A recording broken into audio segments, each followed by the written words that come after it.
Josué, chapitre 7. Les enfants d'Israël commirent une infidélité au sujet des choses dévouées par interdit. Akan, fils de Carmi, fils de Zabdi, fils de Zérar, de la tribu de Juda, prit des choses dévouées. Et la colère de l'Éternel s'enflamma contre les enfants d'Israël. Josué envoya de Jéricho des hommes vers Haï, qui est près de Beth-Aven, à l'orient de Béthel. Il leur dit: Montez et explorez le pays. Et ces hommes montèrent et explorèrent Haï. Ils revinrent auprès de Josué et lui dirent: Il est inutile de faire marcher tout le peuple. 2 ou 3 000 hommes suffiront pour battre Haï. Ne donne pas cette fatigue à tout le peuple, car ils sont en petit nombre. 3 000 hommes environ se mirent en marche, mais ils prirent la fuite devant les gens d'Haï. Les gens d'Haï leur tuèrent environ 36 hommes. Ils les poursuivirent depuis la porte jusqu'à Shebarim et les battirent à la descente. Le peuple fut consterné et perdit courage. Josué déchira ses vêtements et se prosterna jusqu'au soir le visage contre terre devant l'arche de l'Éternel, lui et les anciens d'Israël, et ils se couvrirent la tête de poussière. Josué dit: Ah, Seigneur Éternel, pourquoi as-tu fait passer le Jourdain à ce peuple, pour nous livrer entre les mains des Amoréens et nous faire périr? Oh, si nous eussions su rester de l'autre côté du Jourdain! De grâce, Seigneur, que dirais-je, après qu'Israël a tourné le dos devant ses ennemis? Les Cananéens et tous les habitants du pays l'apprendront, ils nous envelopperont, et ils feront disparaître notre nom de la terre. Et que feras-tu pour ton grand nom? L'Éternel dit à Josué: Lève-toi. Pourquoi restes-tu ainsi couché sur ton visage? Israël a péché. Ils ont transgressé mon alliance que je leur ai prescrite.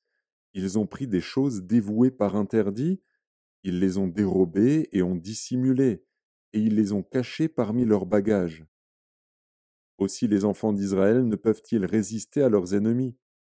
Ils tourneront le dos devant leurs ennemis, car ils sont sous l'interdit.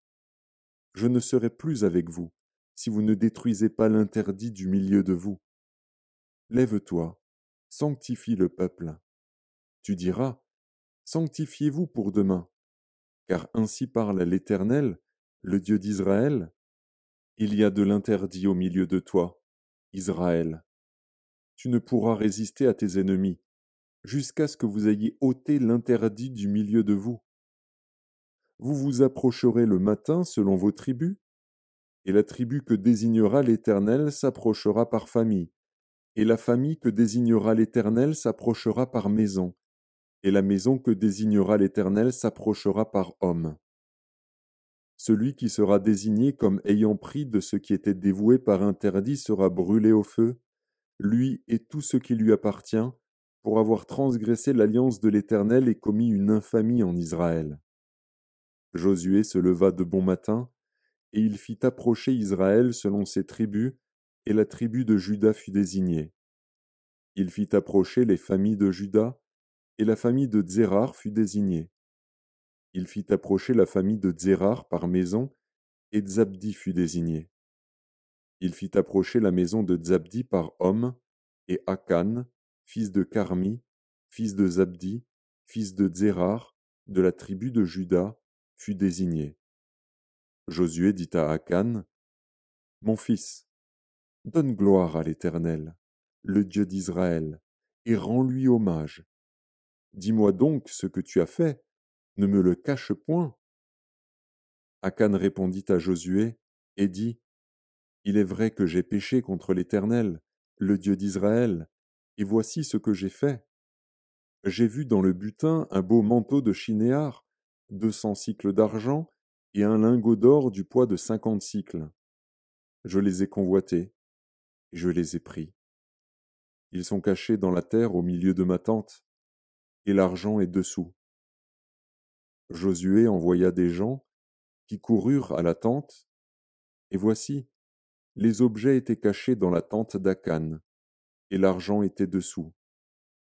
Ils les prirent du milieu de la tente, les apportèrent à Josué et à tous les enfants d'Israël, et les déposèrent devant l'Éternel.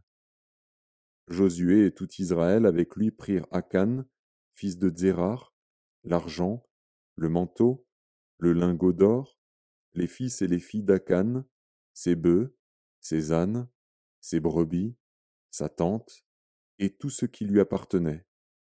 Et ils les firent monter dans la vallée d'Achor. Josué dit, pourquoi nous as-tu troublés? L'Éternel te troublera aujourd'hui. Et tout Israël le lapida. On les brûla au feu, on les lapida, et l'on éleva sur Akan un grand monceau de pierres qui subsiste encore aujourd'hui. Et l'Éternel revint de l'ardeur de sa colère. C'est à cause de cet événement qu'on a donné jusqu'à ce jour à ce lieu le nom de vallée d'Achor.